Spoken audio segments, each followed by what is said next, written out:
I did start out in the journalism world, and it was interesting because one of my first forays into journalism was way back when I was in college and interning for a dot-com era publication that was one of the big ones. You remember back in the day when they were about as big as phone books. Yep. That was really fun, and that was really my first introduction to technology. And then as time went along, I did different things in journalism, but I found myself getting pulled back by interest and by opportunity into the IT space. And really, I loved it because it was really covering IT leadership.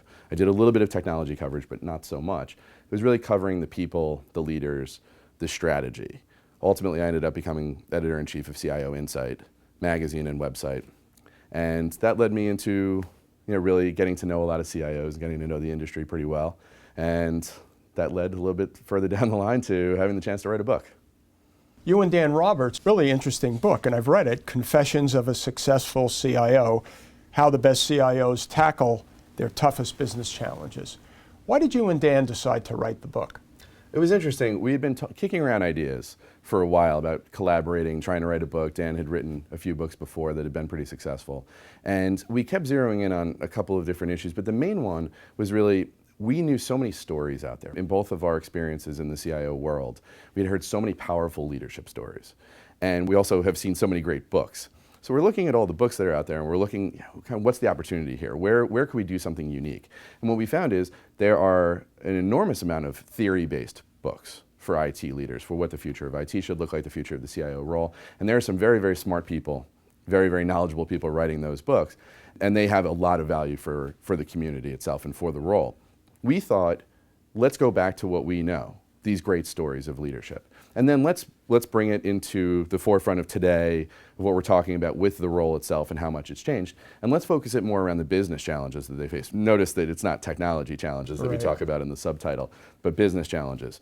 Let's try to find a way where we can capture these great challenges, these great stories that these CIOs have faced over time as a way of being a learning tool, an educational tool for not only current CIOs, but anyone aspiring to be a CIO and anybody who works with CIOs. So that can be consultants, academics, you name it. So what we really wanted to do was try to do something a little different, tell stories in a different kind of way, going back to my magazine roots a little bit of doing more feature article types of forms in telling the story. So we wanted to just try to do something that we didn't see out there, something that we thought would be beneficial for the community.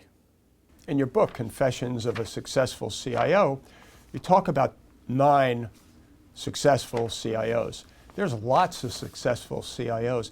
How did you go about choosing these 9?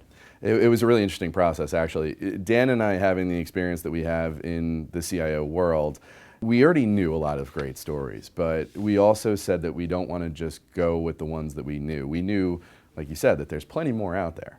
So what we decided to do was call on some of our friends, some other very influential people in the industry that I'm sure a lot of CIOs and aspiring CIOs are familiar with, and tap their knowledge about who's out there, who's got great stories, whose stories are out there that maybe aren't so great. Give us a little more intel. We call them our expert panel. We call them our rock star panel. We had a lot of different names for them, but they really are top flight people in all walks of the IT community. So we have Peter High, who's the president of Meta Strategy, great strategic IT consulting firm. He's also an author, has a great new book out called Implementing World-Class IT. Also writes a column for Forbes. So Peter was one of our great advisors. We have Susan Cram, who wrote the foreword for our book, who was a former CIO and CFO, and is now an executive coach and also a noted author. Barbara Cooper, who is the former CIO of Toyota, weighed in, which is fantastic. We had Gary Beach, the former publisher of CIO Magazine, who for years and years and years was his business to know all these great folks. We had Dr. Art Langer from Columbia University, who runs a great executive master's IT program uptown at Columbia and networks with CIOs constantly.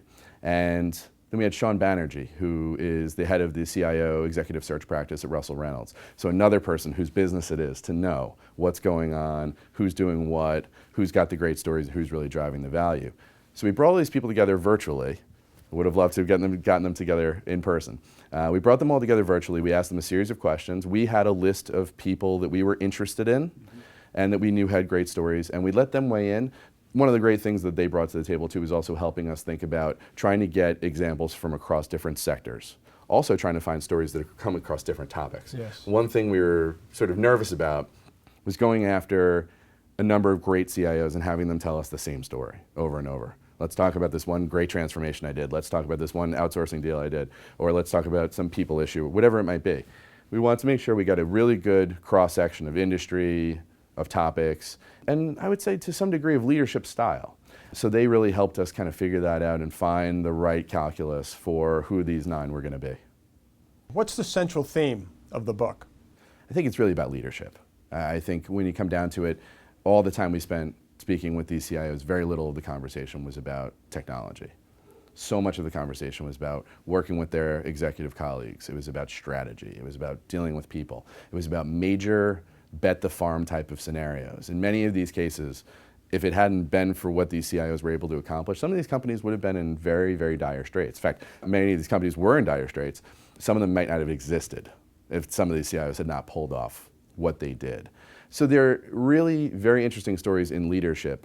Someone said to us right after the book was published, they had to read, they said, if you didn't say CIO in here and constantly identify these people as CIOs, but see the experiences that they're going through, the challenges that they're trying to overcome, you would think that these people are CEOs. Just based on all the different dimensions of what they were tackling, all the different things that they talk about in terms of strategy, in terms of leadership, that it shined a light on what the great CIOs of today are doing. And I hope that that's resonating throughout the industry, that people are starting to see that the role has shifted pretty dramatically. And the number one thing it's going to take for CIOs to succeed is just to have these pure leadership skills. What have you found with IT leaders in terms of how they use their technology skills, but really focus on business issues and solving business problems? Right, and that's exactly it. I mean, I think we've seen this happening for a long time, this sort of move to being more of a hybrid executive, if you will. There's a lot of different names for what kind of today's model of a CIO is, and they don't talk about technology. And when it comes to a lot of the hype, what I find is that most of the people who are talking about all these new technologies are the providers themselves. In my conversations with CIOs and in our conversations with these CIOs and some of their direct reports for the book, very little of the conversation was around technology at all, whether it be the buzzy things or the old things like ERP and CRM, although they do play a role, obviously, because those are huge things that they have to deal with on a day in, day out basis, and they are strategic in many ways. But when you talk to someone like Filippo Passerini, who you talk to him about cloud computing, and he says, yeah, it's a commodity, yeah, and unless it's going to drive some significant business value for my company, then I'm not interested. And you hear him say that, and you say, that's it. Driving strategic value for the company. That's what matters. That's the thing that matters, not the technology that does it, but how you actually put it to use and what it's going to actually deliver for your company. So really, we were amazed at how often the conversation really did revolve around pure business and how little they talked about technology. And it was quite refreshing, I have to say. You've interviewed lots of CIOs from when you were editor-in-chief of the magazine through writing this book. What has surprised you the most about what's common around interviewing these CIOs? I think in a word, it's humility. It's something very interesting. We just recently wrote a piece for CIO Magazine about humility. One of these very, very powerful leadership skills that can make a gigantic difference, but we don't hear a lot of people talking about so much. And it really did strike us in how humble some of all of these folks really were. These are people who have accomplished amazing things. They've run global organizations. They've managed, in some cases, tens of thousands of people. They've been very successful personally in their own right. But really, when you talk to them, they care so much about what they're doing. Sometimes you have this feeling that big-time corporate executives are kind of robotic, and they're very stage managed and rehearsed and messaged, with all the marketing communications and what have you. These people were very real. I think they were very open in all of our conversations. There was really almost no time that they said, I can't talk about this. They wanted to talk about it. They wanted to talk about their failures. Mm-hmm. They wanted to talk about their challenges. They weren't there to make themselves look good. And there are plenty of people out there that do that on a routine basis. They were just very down to earth. You got a real sense of what makes them tick and the fact that they're pretty much like anybody else. So there wasn't a lot of window dressing. It was really very raw, very direct kind of conversations that we had with people. So the idea of humility is a great one. It's one that we didn't necessarily see coming, and we didn't think would be one of the major trends that came across the whole book and were embodied by all of these CIOs. So it actually was pretty pleasant to see that and to have that part of it, to have that personal side of it come into it and not just be about those really hardcore business and technology, kinds of issues. Leadership characteristics differ among different successful CIOs. Which are the ones that you found were most interesting? Dan Roberts and I actually picked out 10 that we found to be really striking and really great, solid examples from within the book. But I'll pick out a few. One is humility. It's a great topic. It's one that we recently wrote about and had some phenomenal feedback. You talk to people like Steve Bandrzak, who is now the head of global shared services and business process for HP. He was a CIO at Avnet, DHL, Lenovo, and HP. He tries to take 30 minutes a day to learn something new. It can be anything. But he makes a point of being a lifelong learner. It can be learning how to be a better runner. It could be something about technology. It could be something about business. It could be really anything. But for a guy who spends a lot of time on an airplane and a lot of time, going around the world, that's a lot to ask. So that's one just very simple example. You have people like Wayne Schertz at Cisco, formerly of SuperValue and Nabisco. Wayne's one of those interesting people that when you talk to him about his successes, he often says, hold on, I got to tell you about what helped me be successful, and that's when I messed up, when I failed. Those things, as he says in the book, are ingrained in my soul, and he never wants to see them happen again. So that really drives him. So it's very, very rare, I think we both agree, an executive as successful as he is, talk about what he's done wrong. Carol Zierhofer, when she was CIO of ITT, having to break up a massive conglomerate into 3 pieces in 9 months. This is an astounding story of what she had to go through. She knew she couldn't do it alone. Now, she's a very capable CIO. No one would argue with that. But she went and called the other CIOs that she knew who had been through major breakups before, and thinking that she's going to get great expertise and great advice on what to do, but they ended up giving her a lot of advice about what she should do with her people, how to manage her people. And that paid dividends through the whole process. So the humility is a really great overarching topic that we saw. From a pure leadership and success story, one is what we call answering the call. So many of these CIOs had this very, striking moment in their career where they were called on to become the CIO or to take on some major challenge. And it wasn't so much about just being in position to answer the call, it's getting yourself into position to get the call. So you have people like Filippo Passerini, I would say probably the most respected CIO in the world. And Filippo's experience is vast. I mean, he's been at Procter & Gamble for a long time, but he's been in operations, he's been in marketing, he's been in technology. He was actually running the global business services organization for Procter & Gamble before he became the CIO. A lot of people forget about that. So he was sort of business executive first. But when you look at his resume, it makes most people drool. They wanted that kind of experience. And you get somebody like Rebecca Rhodes, who at Raytheon, another just phenomenal, out of this world CIO. She started out as a rocket scientist. I didn't know that going in. So that's actually what we titled our chapter of her. But her sort of entry into IT was Y2K. She was looking at it from an engineering perspective and solving it as an engineering problem, where a lot of other people, as we know, were thinking it was the end of the world. So that sort of opened her to move from engineering into IT, and now she's the global CIO and has also taken on global business services. So those are just 2 great examples of people putting themselves in a position and doing all the right things to ultimately rise to the levels that they have. Another great theme that we saw, again, one of the ones that I really love, is people, is the focus on people. So you have people like Greg Schwartz at USAA, who, when he became CIO, he went around and was asking his fellow C-suite executives, how's IT doing? He had been there for a long time, but he wanted to hear it directly. And he was hearing a lot of the things that many new CIOs do here. IT's a little bit unresponsive, it's a little slow, it's not as innovative as it needs to be. So he really took it upon himself to start shaping a new strategy that would answer all of those questions. And in the process, had been bringing on new people, giving them new roles, and has really shaped a culture at USAA of the kind of the people strategy behind the culture that gets people coming in, gets people staying. It's every year, if it's not number 1, it's number 2 in Computer World's Best Places in IT to Work. So he's created something very special there by listening to the business and by also using his own instincts and his own skills. Lyndon Tennyson at Union Pacific is going through a massive, massive transformation where they're reshaping the whole transportation management system. And this is kind of like the central nervous system of the company.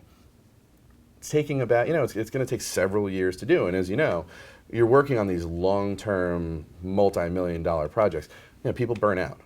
People get tired, people get, a little exhausted, a little stressed. And he's done a great thing in shuffling people into new projects, upgrading their skills at the same time, giving them opportunities in another place, then bringing them back into the big project because they've learned so much through getting this other exposure that they're adding so much more value right off the bat. And as they're retiring old systems and don't need so many assembler code experts, ramping up their skill sets for a lot of these new technologies. So everybody through the stress and through the experience is gaining experience, but also increasing the value tremendously. And it's just a massive part of his agenda and what really drives him. And then another great one, I think, is Wayne Schertz at Cisco. Wayne had seen in the past so many times when it's been done wrong in terms of, let's roll out a new system without asking the people who are actually going to be using it what we need. And he's gone through that. He saw from some mistakes in the past of what needs to be done. And he's got a great perspective, and I think it's one that you don't hear enough about. But he says corporate cultures that treat people in the field like they're just sort of the minions, they're just the rats for the headquarters, are just backwards. Everything we do is for the people in the field. And he talks to a degree where the people who work for him are more important and add more value than he does. But it's a real driving force for him where he wants to not only bring his people in and get their expertise, but also make sure that they understand that they're valued and have them understand that they are contributing greatly to the company. And that's what has to matter most. The role of the CIO is constantly evolving, and so is how the IT organizations are adding value to the business. What are some examples of how you've seen CIOs sort of lead their organizations to providing more value to the business? Right. There's a number of different ways, I think, that we saw during the course of writing this book. For starters, one that I've heard talked about for a long time is how IT can actually drive revenue. And in some industries, this is going to happen sort of naturally. In other industries, people are still searching for that answer. Talking to Lyndon Tennyson at Union Pacific, he's had the luxury, the good opportunity to actually run subsidiary companies. I mean, Union Pacific, their IT shop has been so good in developing for Union Pacific that they've actually productized and sold to their competitors a number of different technologies. And as through that, they actually have subsidiaries. And Lyndon has served as the CEO of those subsidiaries and still kind of oversees them today. So he's had the chance to actually drive revenue. I think that having that on his plate lends a lot to the executive conversations that he's having and helping to get a lot of the objectives and strategic sort of goals that he wants, because he has that type of credibility. He's built that credibility through that unique experience. Another obvious one, but not too many CIOs get this opportunity, is serving on a board. So we know Filippo Passerini at Procter & Gamble, who sits on the board of United Rentals. And it's a great passion of his. And it really goes back to his experience not only in IT, but in business and running the massive global business services organization at Procter & Gamble. He not only brings phenomenal perspectives to United Rentals based on everything he's done, but think about what he brings back to Procter & Gamble by having the chance to sit in that executive capacity on a board, dealing with all the issues of a growing company like United Rentals, which has had some pretty astronomical growth. And they're very fortunate to have Filippo there. Carol Zierhofer from Bechtel, formerly of Xerox and ITT, also sits on the board of Med Assets, a healthcare service provider. And she was brought in to do a number of those things too. Add a lot of the IT competency, help their organization grow. But also, you've been at a big company, you've been at major companies before, you've seen a lot. Help us kind of get through, chart our growth trajectory. So a phenomenal thing that she can then bring back and Filippo can bring back. And I hope to see more CIOs, and I think we will see more CIOs on boards. Another one is innovation, which we talk about a lot. And some of the things just happen naturally. Some cultures, some companies are naturally more innovative than others. One example we found that was great was Greg Schwartz at USAA. When Greg became the CIO, he took the temperature of his fellow C-suite executives and found that the innovation engine had kind of slowed down at USAA. Had a long tradition of being innovative. Not only in their business model and what they were doing, being the primary financial service provider for service members and their families, but the example we use is I remember years ago when there was this onslaught of commercials from Chase, a young couple taking pictures of the checks that they got from their wedding, and it automatically deposits in there. USAA did that a couple years before Chase had, and they had very different systems for how you can actually deposit your money and what have you. He has since built such a powerful innovation engine at USAA by listening to the business and putting a number of things in place that he's got goals for how he wants his IT organization to perform and the different metrics and performance metrics that frankly, sometimes when you look at it, you say, that's impossible. But he's been able to move the needle so far that those goals really aren't so impossible for him. So he's a great example of how not only just coming up with buzzy technologies, but really just reshaping, how their whole company does business, that I think is a great lesson for a lot of CIOs. Another one I think is really great is I think of Don Imholtz, who was a longtime executive at McDonnell Douglas and then Boeing, and now is at Centene, which are one of the fastest growing companies around. And Don is the CIO there, but he was brought on because of that expertise, because of all that experience he had. So he spends a good bit of his time, obviously managing IT, doing strategic, growth-oriented things. He spends a good bit of his time, doing keeping the lights on, obvious stuff that that every CIO has to do. But he spends about a third of his time doing what we'll call general management or miscellaneous, but not unimportant things. He's doing strategic things. He's working as, almost, I don't want to mislabel it or anything, but it almost sounds like a very big strategy person within the company, helping their executive team overcome different growth hurdles and obstacles and challenges, because he's been there and he's done that, and he's learned so much about what really makes a company tick. We talk about how CIOs have this view across the organization, and Don has sort of harnessed that and now been able to add so much more value at his new company just based on his years of having led IT.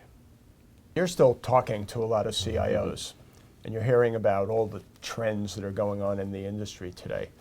What are you hearing about what's really are the trends that are challenging CIOs, and where do you think the future trends in IT are going to be? Yeah, most of the trends that they really talk about, and the ones that are what we'll call keep you up at night kind of concerns. Some of them are technological, but I would say most of them are more strategic and more coming from the business. One example is you can talk about rate of change, right? So rate of change in technology, obviously, yes, we hear there's all kinds of new things happening in technology, and this might be, one of the biggest eras of change, in the last few years. But I'm thinking more about the rate of the change in the demands from the business. Things are happening fast. Globalization's coming on stronger. New competition is coming from a lot of different places. Technology is enabling a lot of that competition. So in many cases, the CIOs are asked to respond very quickly. Their organizations are asked to respond very quickly. Part of it is keeping up on what's out there, and what are the possibilities. But a lot of it is really just having more of a nimble organization that moves fast, understands how to drive value, and can harness all the things that are out there and really demonstrate that value to the business in a way that actually means something. We've seen a lot of that lately, and that's one of the things that I hear CIOs talk about and in a lot of cases cringe about. And then you right along the lines of that is thinking about this question of value. What is value? Right? It's a question that a lot of IT organizations and a lot of CIOs have been asking themselves for a long time. Yep. A lot of thought leaders are saying, what is value, and understanding that there might not be a clear answer on what that is from one sector to the next, or different companies in different growth stages or with different objectives.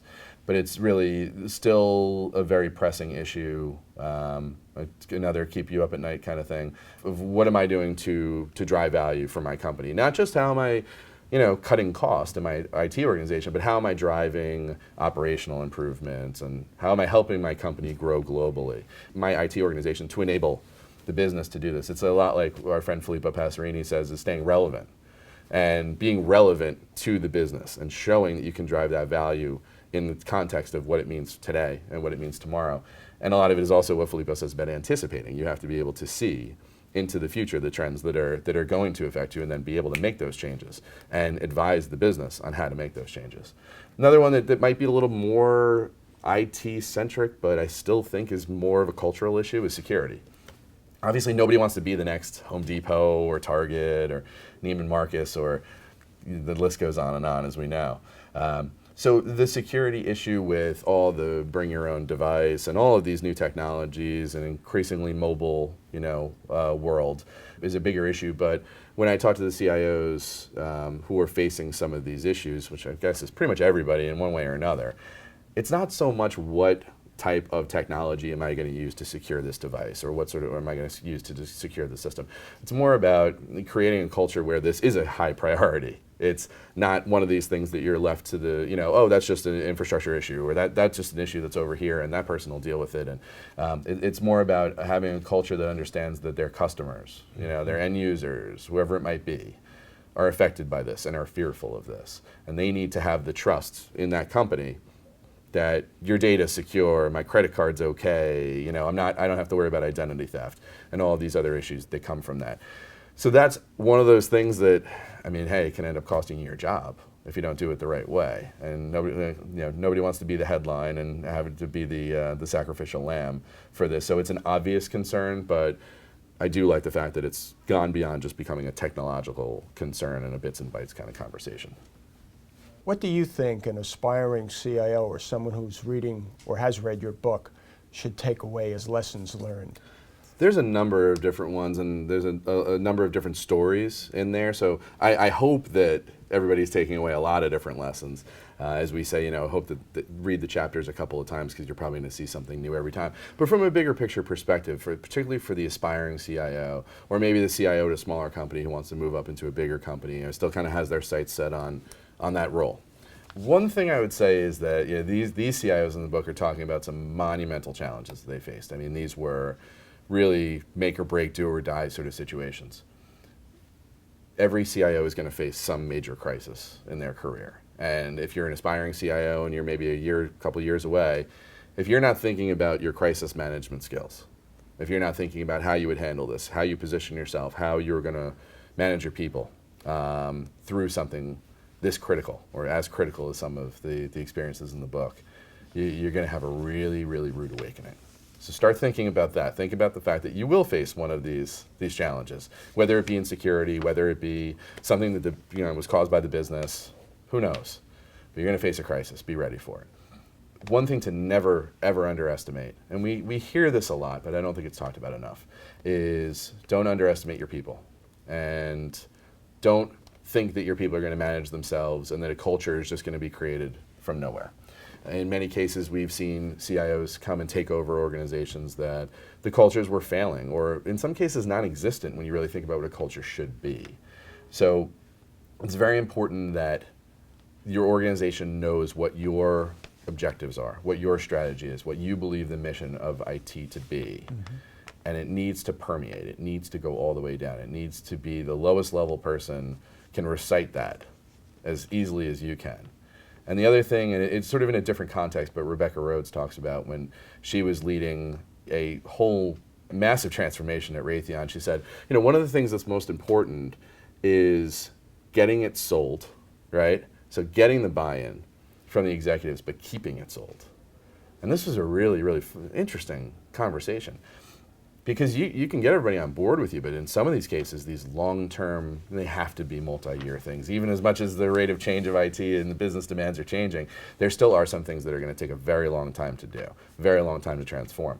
So it's this idea of keeping it sold. You have to be, as Rebecca says, you have to be as passionate about it in year 2, year 3, year 4 as you were on day 1. It can be very difficult to keep that energy. Mm-hmm. So you have a lot of other priorities. There's a lot of other things that are changing around you. So the idea of having your own energy, you infusing from your leadership that sort of energy into your organization, but also to your executive peers who are helping you make these decisions about are we going to go on? Are you going to get that budget? Are we going to put some strategic resources behind this sort of project or this initiative that you want to do? Keeping it sold is one of those things that is absolutely essential and requires a very, very interesting set of skills that not everybody has, but are essential definitely for a CIO today and in the future.